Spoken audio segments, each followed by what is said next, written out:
स्कंध 5वा अध्याय 8वा भरताचा मृगाच्या मोहाने मृगयोनीत जन्म. श्री शुक म्हणतात, एकदा भरत गंडकीमध्ये स्नान करून नित्य नैमित्तिक कर्मे आटोपून प्रणवाचा जप करीत 3 मुहूर्तपर्यंत नदीकाठी बसून राहिला होता. राजा त्याच वेळी तहानेने व्याकुळ झालेली एक हरिणी पाणी पिण्यासाठी एकटीच त्या नदीच्या तीरावर आली. ती पाणी पित असतानाच जवळच गर्जना करणाऱ्या सिंहाची लोकभयंकर आरोळी तिच्या कानावर पडली. स्वभावातच भित्री अशी ती साशंक नजरेने आजूबाजूला पाहत जात असता जेव्हा तिच्या कानावर ती भीषण आरोळी पडली, तो सिंहाच्या भीतीने तिचे काळीज धडधडू लागले आणि डोळे भयभीत झाले. तहान तर अजून भागली नव्हती, परंतु आता तर प्राणावर बेतले होते. म्हणून भयभीत होऊन एकदम नदी पार करण्यासाठी तिने उडी मारली. तिच्या पोटामध्ये गर्भ होता. उडी मारते वेळी अत्यंत भयभीत झाल्यामुळे तिचा गर्भ गर्भाशयातून बाहेर येऊन नदीच्या प्रवाहात पडला.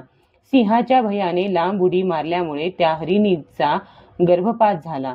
त्यामुळे तसेच कळपापासून ताटातूट झाल्या कारणाने ती अत्यंत दुःखी झाली. त्यातच उडी मारताना एका दरीत कोसळून मरण पावली. राजश्री भरताने बिचारे हरिणीचे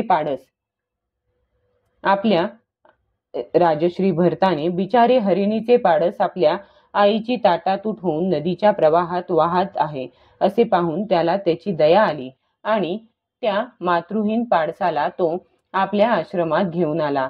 त्या पाडसाविषयीची भरताची ममता दिवसेंदिवस वाढतच गेली. तो नेहमी त्याचे पालन पोषण करणे, त्याचे लाड करणे, त्याला चुचकारणे यासारख्या चिंतेतच मग्न झाला. थोड्याच दिवसात त्याचे यम, नियम आणि भगवत पूजा इत्यादी आवश्यक कृत्ये एक एक करून कमी होत होत शेवटी सर्वच बंद झाली. त्याचा आता असा विचार सुरू झाला, पहा ना, केवढी खेदाची गोष्ट आहे.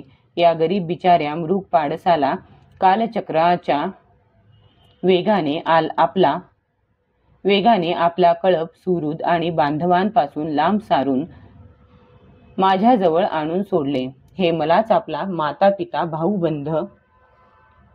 भाऊबंद आणि कळपातील सोबती समजत आहे. त्याला माझ्याशिवाय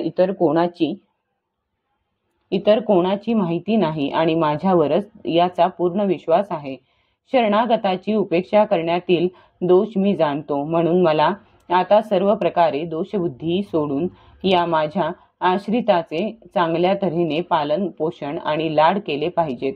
शांत स्वभावाचे आणि गरिबांचे हितचिंतक सज्जन अशा शरणागताचे रक्षण करण्यासाठी आपल्या मोठ्यातल्या मोठ्या स्वार्थाचीही कधीच पर्वा करीत नाहीत. अशा प्रकारे त्या हरिणाच्या पाडसामध्ये आसक्ती वाढत गेल्याने उठता बसता, झोपतानाही, फिरताना, कोठेही थांबताना आणि भोजन करतेवेळी सुद्धा त्याचे चित्त त्याच्या स्नेहपाशामध्ये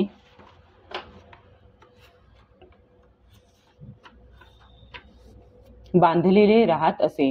जेव्हा त्याला दर्भ, फुले, समिधा, पाने किंवा फळे मुळे आणावयाची असत, तेव्हा लांडगे आणि कुत्र्यांच्या भीतीने तो त्याला बरोबर घेऊन वनात जात असे. वाटे तिकडे कोवळे गवत वगैरे पाहून भाबडेपणाने ते हरिण पाडस थांबत असे. तेव्हा तो अत्यंत प्रेमळ मनाने, दयाबुद्धीने त्याला आपल्या खांद्यावर घेई. कधी कडेवर घेऊन तर कधी छातीशी धरून त्याचे लाड करण्यातच त्याला आनंद मिळत असे. राजराजेश्वर भरत नित्य नैमित्तिक कर्मे करतेवेळी सुद्धा मध्येच उठून त्या पाडसाला पाही आणि जेव्हा त्याच्यावर त्याची दृष्टी पडत असे तेव्हा त्याचे चित्त शांत होत असे. त्यावेळी त्याला आशीर्वाद देत तो म्हणे, वत्सा, तुझे सर्वत्र कल्याण असो.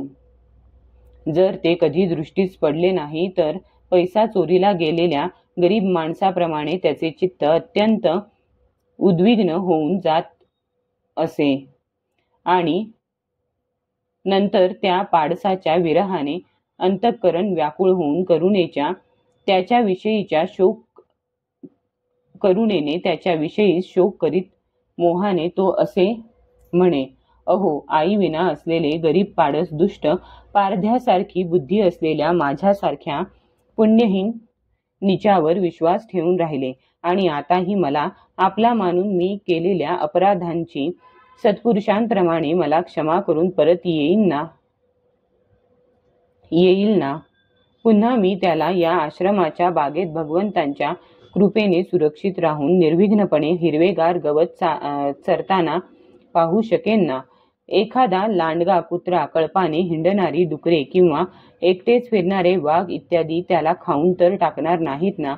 अरे, संपूर्ण जगाच्या कल्याणासाठी प्रगट होणारा वेदत्रयी रूप भगवान सूर्य अस्ताला जाऊ पाहत आहे, तरी त्या हरिणीची माझ्याकडे असलेली अनामत अजून परत आली नाही.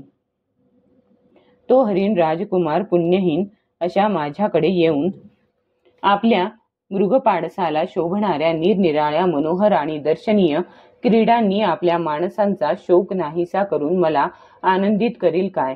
कधी कधी मी लटक्या रागाने खोट्या समाधीचा बहाणा करून डोळे मिटून बसत असे, तेव्हा तो घाबरून माझ्याजवळ येऊन जलबिंदूंसारख्या कोमल शिंगांच्या टोकांनी माझे अंग खाजवीत असे. मी कधी दर्भावर हवन सामग्री ठेवीत असे, तेव्हा तो त्याला तोंड लावून ती अपवित्र करीत असे. त्यावर मी रागावल्यानंतर तो भयभीत होऊन स्वतःचे बागडणे सोडून एखाद्या ऋषिकुमाराप्रमाणे स्तब्ध बसत असे.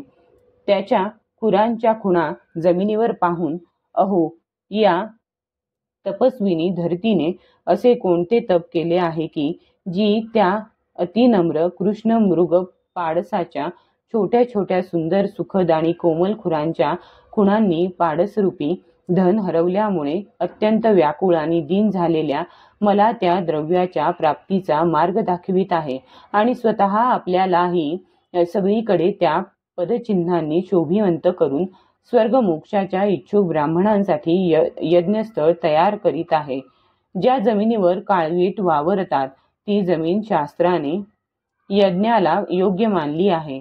चंद्रावरील हरिण पाहून ज्याची आई सिंहाच्या भयाने मेली होती, तेच मृगपाडस आपल्या आश्रमातून चुकलेले पाहून दीनवत्सल भगवान चंद्र त्याची दया येऊन त्याचे रक्षण तर करीत नसेल ना? किंवा आपल्या पुत्राच्या वियोगरूप वडवानलाच्या प्रखर ज्वालांनी हृदय होरपळल्याने मी एका मृगबालकाचा आश्रय घेतला होता. आता ते निघून गेल्याने माझे हृदय पुन्हा कासावीस होऊ लागले. म्हणून हा चंद्र आपल्या शीतल शांत स्नेहपूर्ण अशा मुखातून निघणाऱ्या पाणीरूपी अमृत किरणांनी मला शांत करीत असेल का? अशा रीतीने जे पूर्ण होणे सर्वथैव अशक्य होते, अशा विविध मनोरथांनी भरताचे चित्त व्याकुळ होऊ लागले. मृग बालकाच्या रूपाने ओढवलेल्या प्रारब्ध कर्मामुळे बिचारा भरत भगवत आराधनारूप कर्म आणि योगानुष्ठान यांपासून दूर गेला. नाहीतर ज्याने मोक्ष मार्गातील साक्षात विघ्न समजून आपल्याच काळजाचा तुकडा असलेल्या पुत्रांचाही त्याग केला होता, त्याचीच मनुष्येतर हरिणपाडसामध्ये अशी आसक्ती कशी निर्माण होऊ शकली असती? अशा प्रकारे विघ्नांच्या आहारी जाऊन राजश्री भरत योग साधनेपासून भ्रष्ट झाला आणि त्या मृगबालकाच्या पालन पोषण आणि लाड प्रेमात मग्न राहून आत्मस्वरूपाला विसरला. याच वेळी अटळ असा प्रबळ वेगवान भयंकर काळ उंदराच्या बिळात साप घुसावा तसा त्याच्या शरीरात घुसला. त्यावेळी सुद्धा ते पाडस त्याच्या जवळ बसून पुत्राप्रमाणे शोकाकुल झाले होते. त्याला अशा स्थितीत पाहून त्याचे चित्त त्याच्यातच गुंतून राहिले होते. अशा प्रकारच्या आसक्तीमध्येच हरिणाबरोबरच त्याने शरीराचाही त्याग केला. त्यानंतर अंतकालीन भावनेप्रमाणे इतर सामान्य मनुष्यांप्रमाणे त्याला मृगयोनीच मिळाली, परंतु त्याची पूर्वजन्मस्मृती मात्र नष्ट झाली नव्हती. भगवत आराधनेच्या प्रभावाने या योनीत सुद्धा मृगरूप येण्याचे कारण जाणून तो अत्यंत पश्चाताप